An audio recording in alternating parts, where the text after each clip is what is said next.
پتہ کیسے چلے گا کسی پیشنٹ کو واقعی جن ہے یا اس کو نفسیاتی بیماری ہے؟ جی آپ اس کی زندگی کے گھریلو حالات تو ضرور لیں گے. ظاہر ہے جیسے مریض کی کوائف لیتے ہیں، اس کا ڈیٹا لیتے ہیں، آپ حالات لیتے ہیں، آپ کو ایک تو حالات سے پتہ چلتا ہے، ایک بات.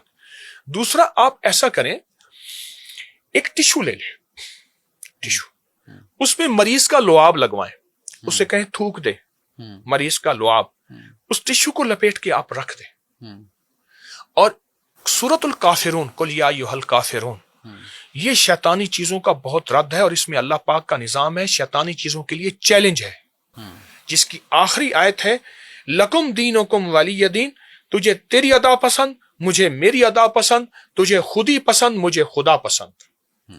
چیلنج ہے. آپ سورۃ الکافرون 40 بار پڑھیں، اس پہ اول آخر 3 بار درود پاک، ہر دفعہ بسم اللہ کے ساتھ 40 دفعہ پڑھ کے اس مریض کے ہاتھ میں دیں. اگر جنات ہوگا وہ کبھی نہیں پکڑے گا، اس کو آگ لگ جائے گی، وہ کبھی نہیں پکڑے گا. افر نفسیاتی الجھنے ہوں گے، پکڑ لے گا. اچھا اس کے سامنے نہ پڑھیں، جناتی مریض کے سامنے نہ پڑھیں. کوئی آپ پڑھ لیں، آپ کا گھر کا کوئی مخلص فرد پڑھ لے، پڑھ کے آپ جنات کے ہاتھ میں دیں وہ ٹیشو، اسی کے ہاتھ میں جس کا لعاب تھا، اس کو ہاتھ میں دے، کبھی نہیں پکڑے گا. ٹھیک. وہ کہے گا کہ چیخے گا تو سمجھ لیں کہ وہ کیا ہے، جنات ہیں. اور اگر وہ پکڑ لیتا ہے سمجھ لیں وہ نفسیاتی الجھن تو ہے. یہ حکیم صاحب چیخے مار کے یہ لوگ بے ہوش ہو جاتے ہیں جب جن بے ہوش ہوتے پہلے ہیں، بے ہوش ہوتے ہیں پھر ان میں حاضری ہوتی ہے؟ میں عرض کر رہا ہوں جنات کو یہ حاضری کا تعلق بے ہوش ہونے سے نہیں ہے، بے ہوش ہونے سے نہیں ہے. بے شمار لوگ اس حاضری کو کہتے ہیں دھوکہ فریب ہے، وہ بھی صحیح کہتے ہیں، میں کسی کی بات رد نہیں کر رہا، چونکہ میں 1984 سے 2024 تک اس شعبے کا طالب علم ہوں. آپ کی بات ماشاءاللہ اچھا اتھارٹی کا میں نے درجہ اس رکھتی لیے ہے. عرض کیا ٹیشو رکھیں، لعاب رکھیں، سورۃ الکافرون پڑھیں. اچھا اس میں ایک اور بھی ہوتا ہے ہمارا، چونکہ ہم بہت عرصے سے کتب آن لائن کر رہے ہیں تو ہمارا بڑا ایکسپیرینس ہے، ڈیٹا بھی ہمارے پاس، اسٹیٹسٹکس بہت زیادہ ہے ہمارے پاس. یہ مجھے ڈاکٹر نے بتائی تھی بات ایک، جب کوئی انسان بے ہوش ہوتا ہے نا اور اس کو آپ لے کے جاتے ہیں ایمرجنسی میں، تو ایمرجنسی میں جو سٹاف موجود ہوتا ہے ان کی یہ بیسک ٹریننگ ہوتی ہے، اب فوراً اس کو برنولا لگا دیں، کیونکہ بے ہوش ہونے کے بعد اس کی وینز آہستہ آہستہ نظر آنا بند ہو جاتی ہیں. جی تو جو آدمی ڈرامہ کر رہا ہوتا ہے، یعنی گھر میں کسی لڑکی نے اپنی من پسند شادی کرنی اور اس نے جن کا ڈرامہ رچایا، یا کوئی اور خاتون کسی پہ الزام لگانا چاہتی ہے، اسی کو میں نے نفسیاتی الجھنے کہا ہے. جی، تو اس میں ہوتا یہ ہے کہ آپ فوراً سے چیک کر لیتے ہیں. ایک تھوڑی سی عرض میں کر دوں. جی میں نے پہلے بھی آپ کی خدمت میں عرض کیا جنات کی حقیقت ہے، لیکن ہر کیس جناتی نہیں.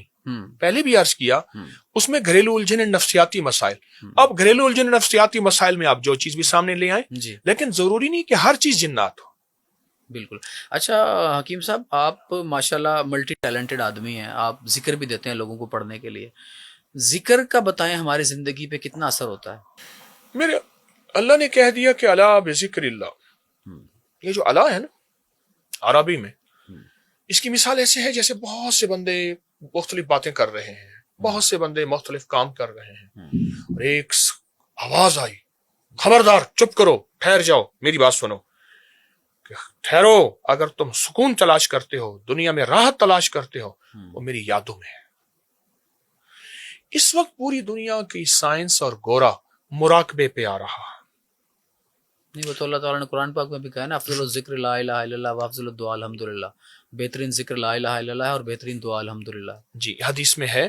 میری گزارش ہے آپ کی خدمت میں کہ ذکر ہمارے روئیں روئیں کو چین دیتا ہے، روزی کھینچتا ہے، کھینچ سے مراد کھینچ کے لاتا ہے، ہماری صحت تندرستی کا ذریعہ ہے، اور ہماری زندگی میں راحت کا ذریعہ ہے.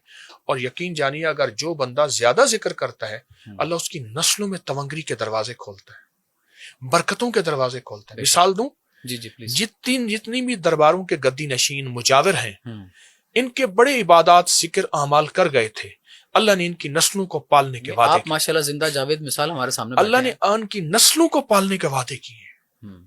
میں وعدے ہیں جو میری عبادت کرے گا، ذکر کرے گا، اللہ اس کی نسلوں کو پال کے دکھاتا ہے. تو حکیم صاحب کچھ ایسے اذکار ہمارے دیکھنے والوں کو پلیز بتا دیں جن سے لوگوں کو فائدہ ہو جائے. 3 تسبیحات اکثر ہمارے درویش بتاتے ہیں. ایک تسبیح درود پاک کی، ایک تسبیح تیسرے کلمے کی سبحان اللہ والحمد للہ ولا الہ الا اللہ واللہ اکبر ولا حول ولا قوۃ الا باللہ العلی العظیم، اور ایک تسبیح استغفار کی استغفر اللہ الذی لا الہ الا هو الحی القیوم واتوب الیہ۔ جو بندہ صبح شام یہ 3 تسبیحاں استحضار کے ساتھ، استحضار کہتے ہیں اللہ ہو اور میں ہوں، کوئی گمان نہیں، کوئی خیال نہیں، کوئی تصور نہیں، کچھ بھی نہیں، جو بندہ استحضار کے ساتھ یہ 3 تسبیحاں صبح شام کر لے، میں اس سے منت کروں گا کہ وقت نکالے، وقت نکالے، اس کے 300 مسائل حل ہوتے ہیں۔ اور فرمایا جو 3 سال تک یہ تسبیحات کر لے، اللہ جاگتے میں اس کو جنت میں اپنا مقام دکھائیں گے، اور وہ اس وقت تک نہیں مرے گا جب تک جنت میں اپنا وسیع مکان اور محل نہیں دیکھ لے گا۔